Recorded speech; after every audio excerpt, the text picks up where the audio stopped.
July 12, 1944. Normandy was chaos. Rain hammered the fields outside St. Lo, mixing with smoke and diesel until the air itself tasted like iron. The front line had moved faster than the supplies could follow, and now 3,000 exhausted men of the Third Army stood waiting for a meal that wasn't coming. Their uniforms were soaked, their boots caked with mud, and in the middle of it all stood a single man with a bent steel spoon in his hand. Sergeant Daniel Pappas had spent his life behind stoves and ovens, not rifles.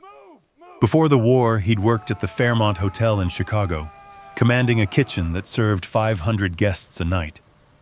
But this was no dining room.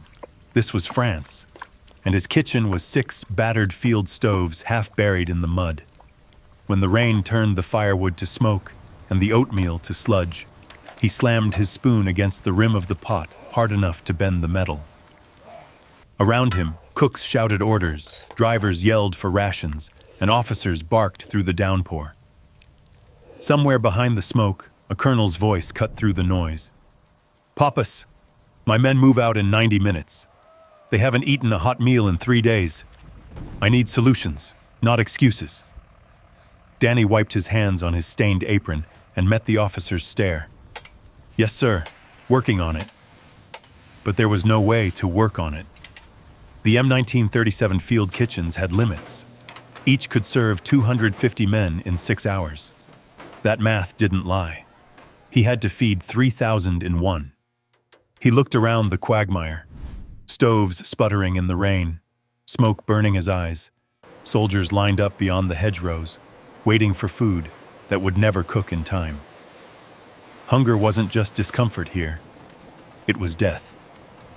Combat efficiency dropped 40% after 18 hours without proper nutrition. Pappas had read the reports. He'd also seen it with his own eyes. Trembling hands that couldn't hold rifles steady. Hollow faces of men who'd stopped caring whether they lived another day. "Feed them or they'll collapse before the push," the colonel had said. And Danny knew he was right. The problem wasn't just the rain. It was the system. Everything in the army was built for order and repetition, not speed. One pot cooked one batch fed one platoon, and by the time the next batch was done, the first platoon was hungry again. He crouched beside the stoves, adjusting flames, testing consistency, tasting soup that tasted more like smoke than food. The mud sucked at his boots with every step, and he could feel the weight of thousands of eyes on him, silent, expectant, desperate. He wasn't a hero or a strategist, just a cook. But right then, the fate of an entire regiment rested in his hands. 50 yards away, the motor pool roared with life. Mechanics shouted over engines, tearing down trucks and jeeps, swapping parts with the precision of an orchestra. Pappas watched them through the haze, mesmerized. Each man had a single task. One loosened bolts, another replaced filters, a third reattached the housing. The vehicles rolled out faster than he could count. That's when it hit him. Those men weren't working harder. They were working smarter. They didn't fix one Jeep at a time. They created a flow. His grandmother's voice flashed through his memory, as clear as if she were standing beside him. "Cooking is not about the food, Danny. It's about the system." He remembered her kitchen back in Chicago's Greek town, the way she ran it like a general commanding troops, every hand moving in sequence, every dish timed like music. The rain beat harder, but his mind was already somewhere else, sketching invisible lines between his stoves, imagining food moving like the jeeps across that muddy field. He saw it clearly now. Not 6 separate kitchens, but 6 stages of one machine. The thought was absurd by military standards. No one rewired army procedure. But war didn't wait for permission. "Johnson," he shouted to one of his cooks. "How long for one pot of stew?" 45 minutes, Sarge. "And how many men can it feed?" 40, maybe. Danny did the math. 75 cycles to feed everyone. Impossible. Unless the cycles overlapped. Unless each man did one part and never stopped. He smiled, a rare thing in that rain-soaked place. Around him, the noise faded into a dull hum as the idea took shape. A continuous flow of cooking, not batches, not pauses, just motion. He felt a jolt of adrenaline, the kind that came not from fear, but discovery. For the first time in weeks, the war felt like something he could fight.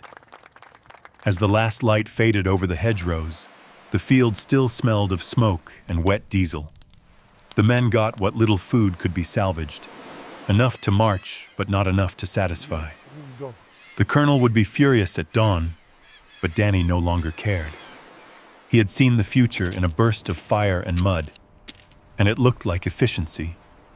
That night, while the rest of the camp slept, he sat beneath a flickering lantern at a crate he used as a desk. His hands were black with grease, his notebook stained with soup and rainwater. Slowly, he began to draw, the layout of stoves in a line, arrows marking flow, timing notes scribbled between measurements. The pages filled quickly, each stroke of the pencil more certain than the last. When he finally closed the notebook, he knew two things. If this worked, he could feed an army. If it failed, he'd be court-martialed before sunrise. He smiled anyway. In a war built on bullets and bombs, one man had decided to fight with a spoon. And somewhere between the smoke and the rain, the ridiculous began to look revolutionary. But long before Sergeant Daniel Pappas ever stood in the mud of Normandy, he had already learned that real strength wasn't in the hands that stirred the pot. It was in the mind that planned the meal. His story didn't begin with the U.S. Army. It began in a cramped apartment above a corner diner on Chicago's South Side. The year was 1924. Outside, snow drifted down onto Halsted Street, covering the sidewalks in silence. Inside, warmth pulsed from an old cast-iron stove where a woman worked with the rhythm of someone who had done it all her life. Her name was Daniel Pappas, and to the small boy who stood on a wooden crate beside her, she might as well have been a general commanding a kitchen instead of a battlefield. "First you organize, then you cook," she would tell him in a thick Greek accent, her hands folding dough with clockwork precision. Chaos ruins good food. Order saves it. To Danny, her words were law. While other boys played in the alleys, he memorized the way she moved, never wasting a step, never guessing a measurement, always building a rhythm between preparation and timing. She called it the system, and though she never wrote it down, it lived in everything she touched. When the Great Depression hit Chicago like a hammer, most restaurants closed their doors. The Pappas family didn't. Their diner became a haven for laid-off workers who could barely afford a bowl of soup. Eleni refused to turn anyone away. Instead, she taught her son how to stretch every ingredient, how to turn 30 pounds of beans into 200 steaming bowls without losing flavor or dignity. Danny learned that feeding people wasn't charity. It was survival, discipline, and pride.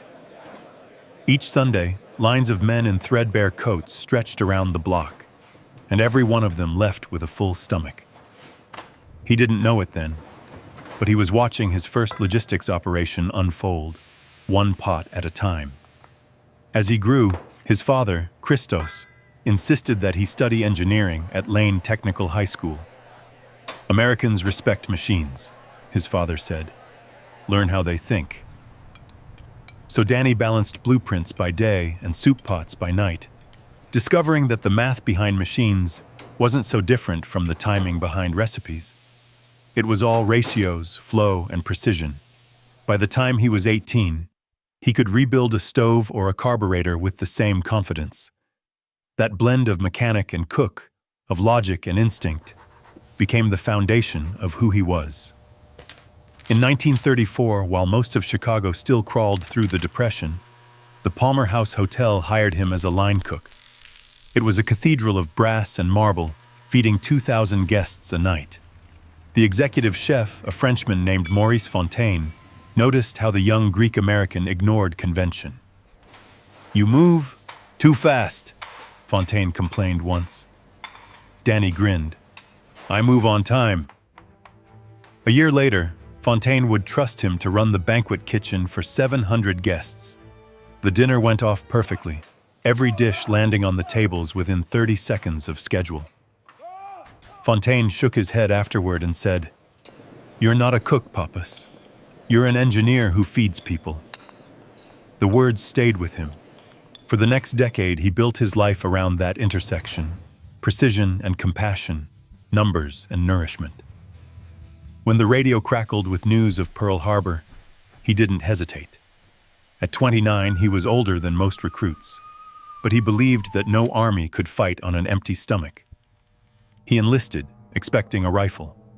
Instead, the Army handed him a ladle.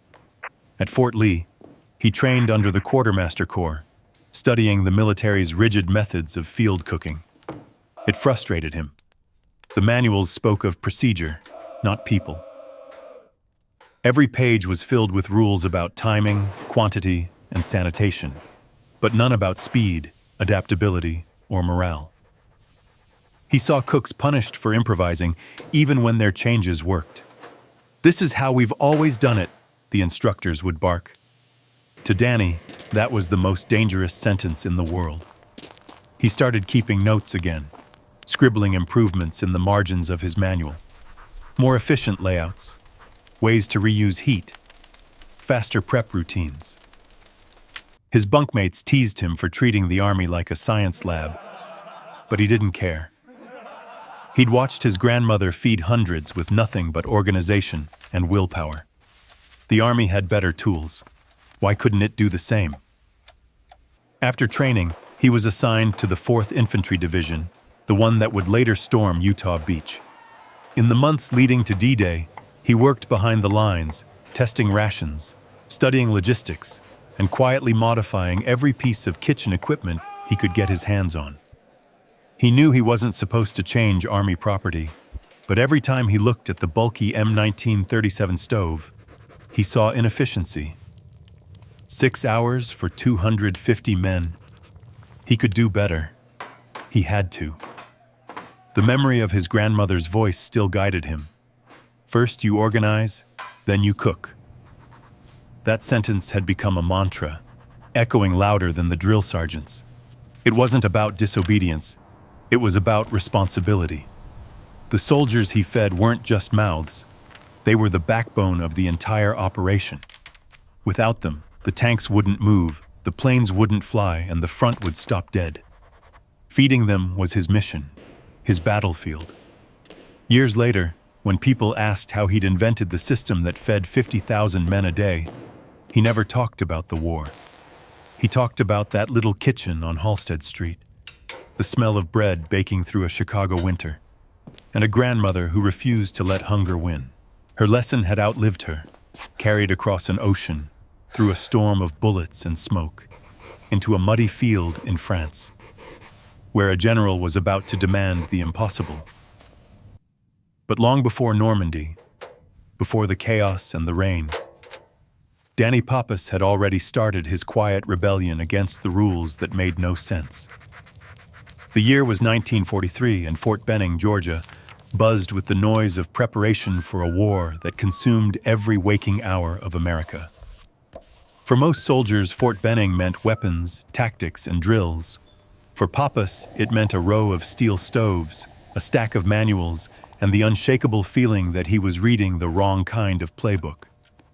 Every morning began the same way, rows of trainees in white aprons standing at attention beside their M1937 field kitchens, each one gleaming in the southern sun. The manual said it could feed 250 men per cycle. The math said it would take 6 hours. Pappas stared at those numbers like a puzzle that refused to be solved. He'd whisper to the man beside him, "By the time the last company eats, the first one's hungry again." His instructors didn't appreciate humor. "You're not here to think, Sergeant," Master Sergeant Williams barked one morning. You're here to repeat procedure. That single sentence, more than any battlefield, tested his patience. He could follow orders, but he couldn't follow nonsense. To him, feeding soldiers was no different from running a factory line. It required rhythm, precision, and adaptability. The manuals never mentioned those words. They talked about ladles, portions, and ratios, as if hunger could be measured by ounces. At night, when the others slept, Danny stayed behind, sketching on scrap paper, jotting equations about time and heat flow, calculating how much fuel could be saved if one pot shared its flame with the next. His bunkmate, a cook from Boston named Johnson, used to tease him. "You're trying to outsmart the quartermaster corps, Danny?" He'd grin back. "No, just trying to make breakfast before the war ends." The truth was, he wasn't mocking the army. He was trying to help it survive itself. The M1937 kitchen was a masterpiece of transportability, but a disaster of efficiency. It was built to move, not to perform. Each stove stood alone, each cook repeating the same steps in isolation. Danny saw wasted time everywhere. He started experimenting quietly during night shifts, using leftover equipment. He connected 2 stoves with a makeshift fuel line, testing whether shared heat could speed up boiling times. It worked, by almost 30%. Encouraged, he built a divider out of sheet metal he'd scavenged from a wrecked Jeep, creating multiple cooking chambers inside one pot. That too worked. Soon he was adjusting fuel valves, redirecting airflow, anything to squeeze more output from the same tools. The first time Williams caught him, the older man just stared. "You modifying government property, Sergeant?" Danny didn't look up from his work. "Improving it, sir." Williams sighed. "You'll either end up in the brig or in a history book." He didn't report him. Maybe he saw the same desperation that every man in uniform carried. The sense that the war's demands were too big for old rules. Over the following weeks, Danny's makeshift system started feeding double the usual numbers during training exercises. Word spread through the camp. Some called it Pappas's shortcut, others the Chicago trick. He didn't care what they called it. What mattered was that it worked. But with every improvement came more resistance. Officers quoted regulation numbers like scripture. "The Army doesn't innovate, Sergeant. It standardizes." Danny learned to nod and smile, then go back to tinkering the moment they turned away. He wasn't chasing glory. He was chasing time. Every hour saved in a kitchen was an hour earned for the men at the front. Then came the meeting that would change everything. A visiting logistics officer from Washington had heard of the modifications and asked for a demonstration. The small crowd that gathered at the training range wasn't expecting much, just another soldier who thought he was smarter than the book. Danny ran the line like a conductor. Pots bubbled, fuel hissed, and trays moved from station to station in a seamless flow. In less than half the expected time, every plate was filled. The officer said nothing at first. Then he asked, "Could this scale to a regiment?" Danny wiped sweat from his face. "If you let me redesign the setup, sir." "Yes." The officer laughed. "Redesign the army? That'll be the day." The crowd dispersed, but Danny noticed Williams watching him from the edge of the field. The sergeant gave a small nod, the kind a man offers when he's seen something worth believing in. A week later, Danny received new orders. Deployment to Europe with the 4th Infantry Division. His innovations were unofficial, his experiments unrecognized, yet the timing couldn't have been better. The Allies were planning the largest amphibious assault in history. Feeding an invasion force of thousands would be as critical as fueling its tanks. As he packed his gear, Danny tucked his grease-stained notebook into his duffel, the same one he'd used at Fort Benning. The pages were filled with sketches, timing charts, and one phrase written across the cover: "Continuous flow, prototype." He didn't know whether it would ever be built, but he knew he couldn't leave it behind. Before boarding the transport ship, he looked one last time at the base kitchen, the rows of stoves lined like soldiers. He thought of his grandmother, of the streets of Chicago, of the officers who told him not to think too hard. Then he smiled to himself. The army could take him anywhere in the world, but his ideas would always travel faster. As the ship's horn sounded and the dock began to drift away, he realized that the next time he tested his system, it wouldn't be in a kitchen at all. It would be under fire, on foreign soil, where men's lives depended not on orders, but on whether a single cook could beat the clock. 2 months later, the world around Sergeant Daniel Pappas exploded into sound and fury. Normandy, July 1944. Mud, smoke, and the smell of diesel blanketed the shattered landscape. The invasion had come and gone, leaving behind a new kind of battlefield, one of hunger, exhaustion, and relentless movement. The men of the 4th Infantry Division had pushed inland, chasing retreating German forces through towns that no longer existed on maps. Supply trucks lagged behind, bogged down in cratered roads. Ammunition arrived by the hour, but food, hot food, had become a rumor. That was when Colonel Whitaker found Pappas standing beside a row of broken stoves, sleeves rolled up, eyes red from sleepless nights. "You've got 90 minutes, the colonel barked. 3,000 men need breakfast. Make it happen." Pappas didn't argue. He simply looked at the wreckage in front of him, the same kind of stoves he'd fought with at Fort Benning, and said quietly, "We'll need to break a few rules."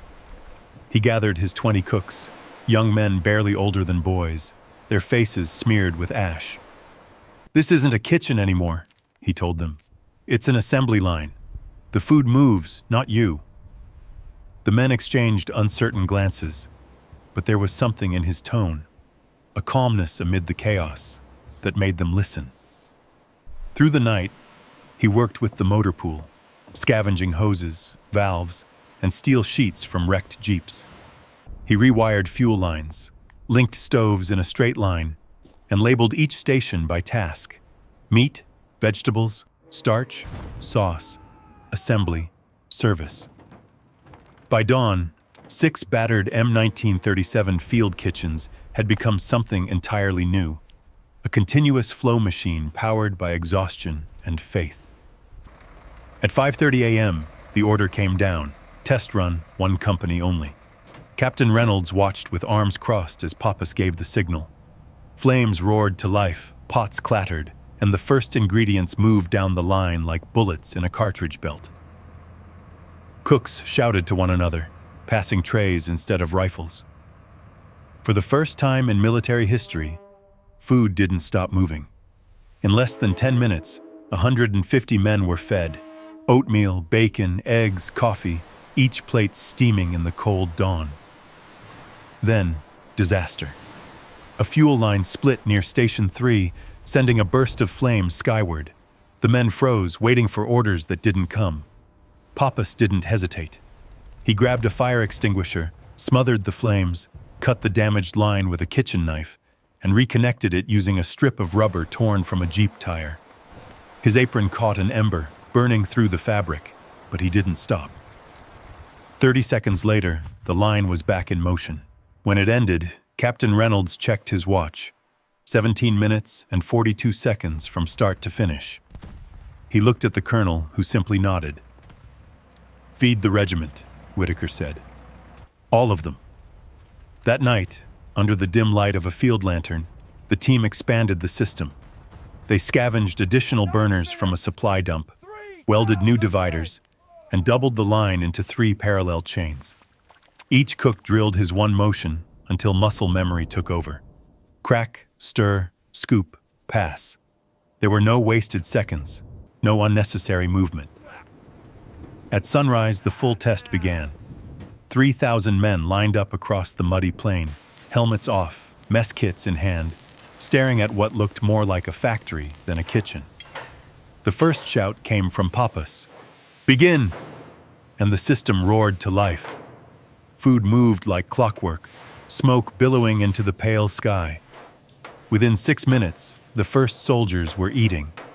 Within 78 minutes, every last man had been served. No one believed it until they saw it.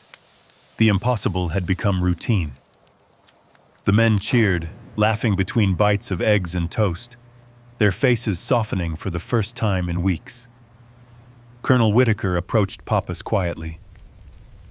"You realize this violates half the quartermaster manual," he said, half amused, half disbelieving. Pappas just shrugged. "The manual doesn't feed soldiers, sir. People do." Whitaker studied him for a long moment, then smiled. "You're going to make a lot of friends, and a lot of enemies, with this." Within hours, word spread through the division.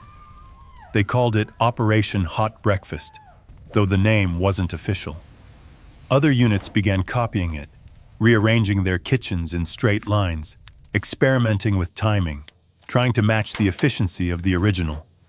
The Army had stumbled upon its first modern feeding system, and it came from a man who wasn't supposed to innovate at all. As the men packed up to move closer to the front, Danny sat on a wooden crate, scribbling new notes in his journal. He had proven the system worked, but part of him knew this was only the beginning. If it could feed 3,000, why not 10? Why not 50,000? The idea was no longer ridiculous. It was revolutionary. Still, war had a way of testing every invention to its breaking point. The skies above France were darkening again, heavy with thunder and distant artillery. The men joked about it being just another storm, but Pappas knew better. Winter was coming, and with it, a new kind of enemy, one that no amount of planning could fully prepare him for. The question now wasn't whether his system could feed an army. It was whether it could survive the coldest, hardest battle of them all. December 1944, Bastogne, Belgium. The forests of the Ardennes were silent under a blanket of snow, so still that the sound of distant artillery felt almost gentle, until the shells began to fall. The Germans had launched a counter-offensive unlike anything the Allies had expected. The Bulge, they would call it later. But for the men trapped inside that frozen circle, it was simply the siege. The 101st Airborne and elements of the 3rd Army were surrounded, cut off from supplies, isolated by blizzards and constant shelling, no fuel, no reinforcements. And as temperatures dropped below 12 degrees, even the strongest soldiers began to falter. Frostbite and hunger became as deadly as enemy fire. In the center of it all stood Sergeant Daniel Pappas, his once proud kitchen now buried in snow. The same system that had fed thousands in France now faced its truest test. "Sir," his corporal shouted through the wind, "we're down to our last 1,000 gallons of fuel." Pappas looked at the flickering flames, his breath turning to ice in the air. "Cut the mixture to 60%, he ordered. "Insulate every line with blankets and melt snow for water. We'll make it stretch." They worked through the night, fingers numb, faces raw from the cold. The continuous flow kitchens that once roared like factories now sputtered like dying engines. Yet somehow, they kept running. When the meat ran out, Pappas sent patrols to nearby farms, bartering with villagers, salvaging whatever livestock remained. When the cooking oil froze solid, he rendered bacon fat for fuel. He refused to let the system fail, not because of pride, but because he knew what was at stake. Food wasn't just nutrition here. It was survival, morale, proof that the Army still cared whether its men lived another day. General Anthony McAuliffe visited the kitchens one morning, his coat dusted with frost, his face drawn from exhaustion. "Sergeant," he said quietly, "how long can you keep feeding us?" Pappas hesitated, then gave his answer like a report. 7 days at full rations, 14 if we go half, 21 if we get creative." The general raised an eyebrow. "Creative how?" Danny didn't flinch. "Sir, with respect, you don't want to know." McAuliffe studied him for a moment, then nodded. Do what you have to do. The next day, the men ate something new. They called it mystery stew, a thick, steaming mix of whatever could be found.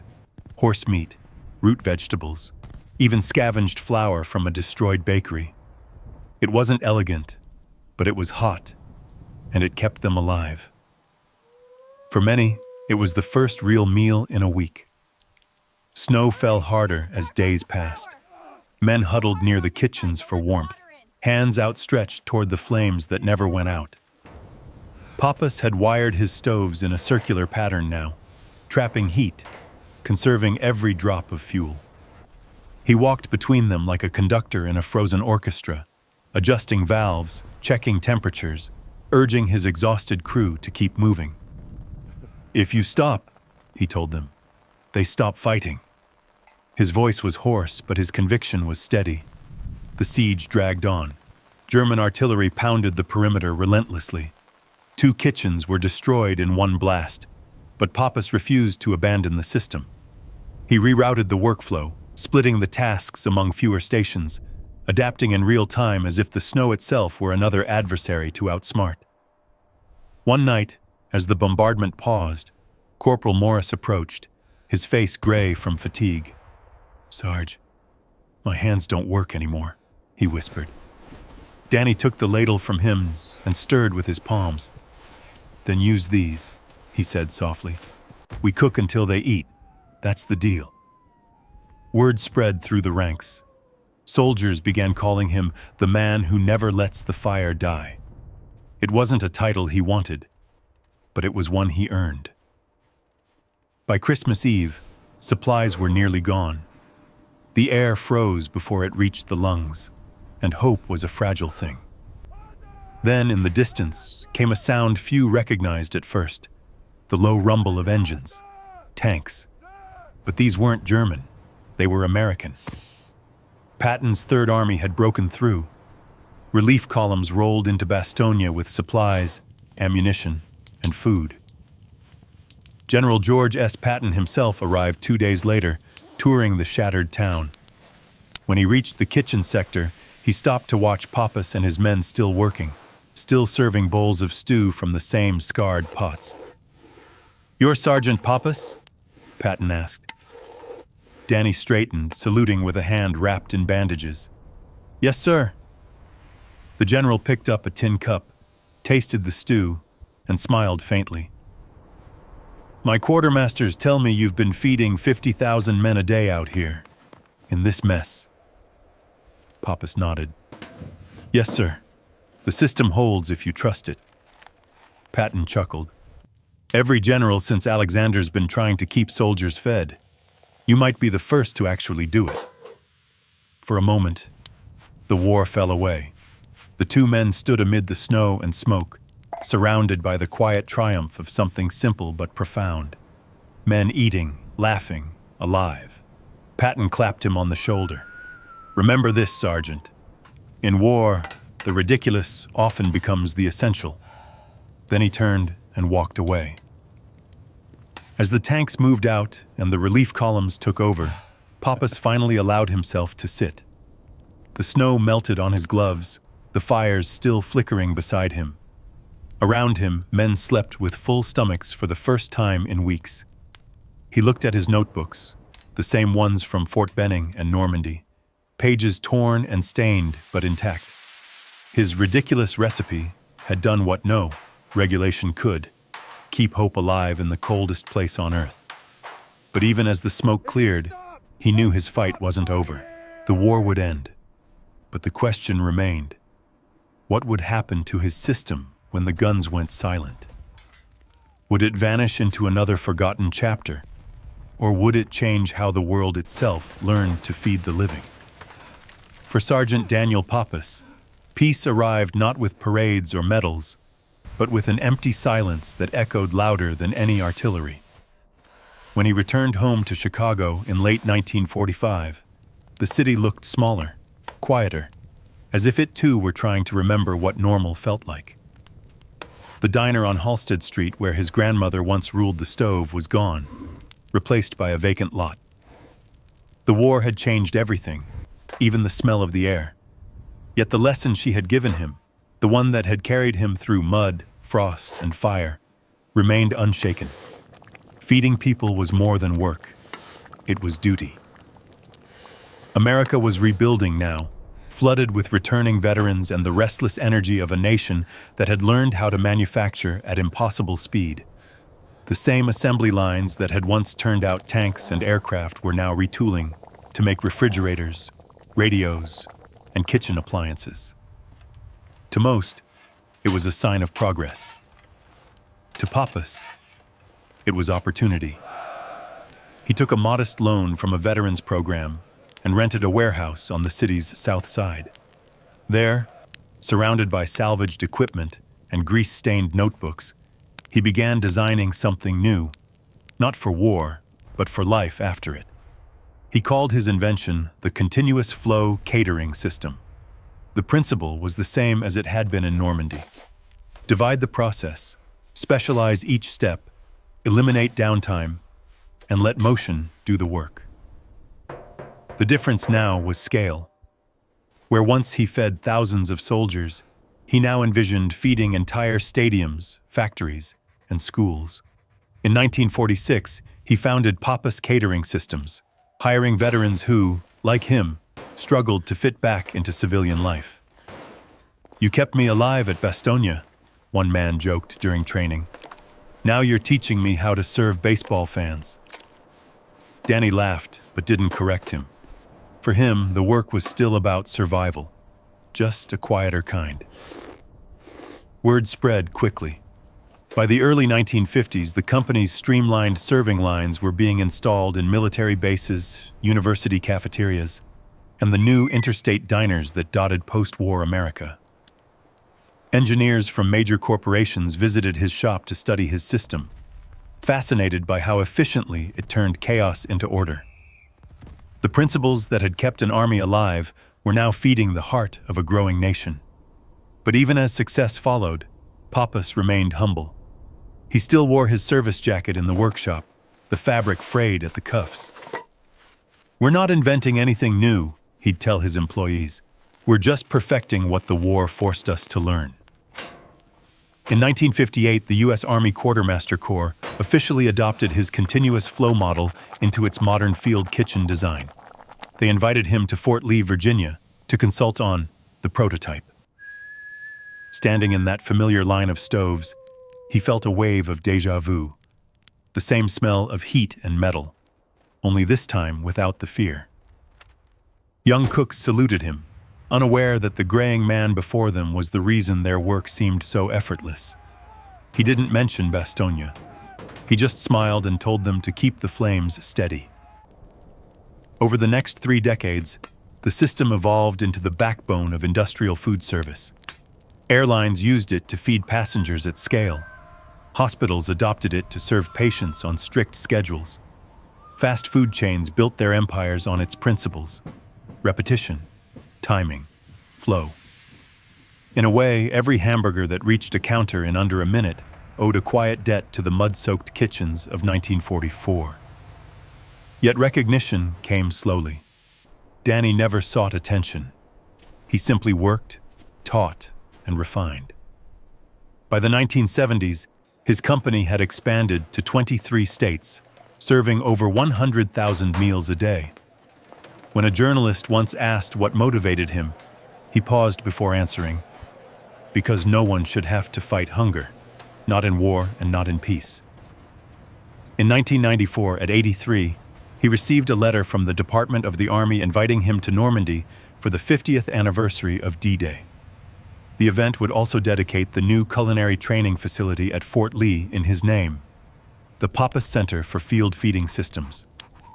Standing on Omaha Beach once again, leaning on his cane, he stared at the same gray waters where he had once landed with little more than a spoon and a notebook.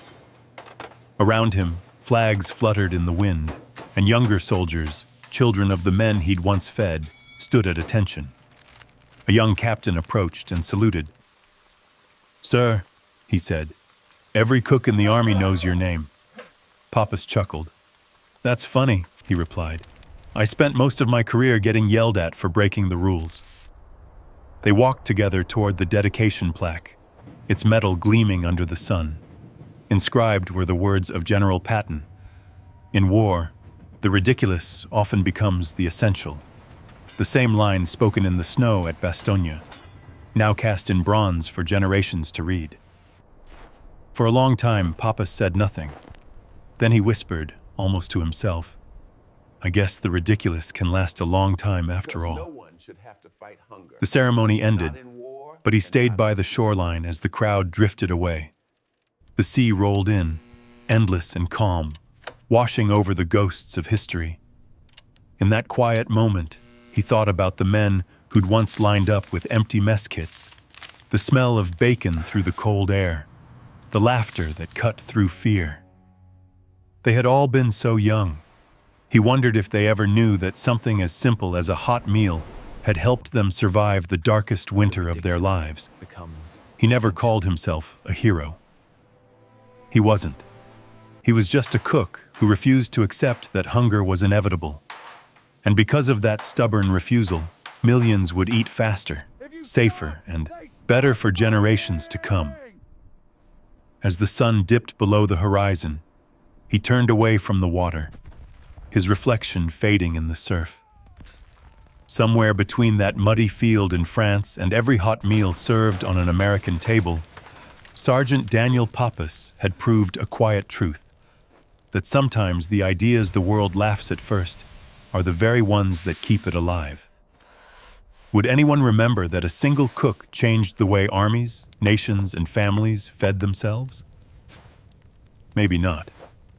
But every time a soldier sat down to a hot meal in the field, a little piece of that ridiculous recipe lived on.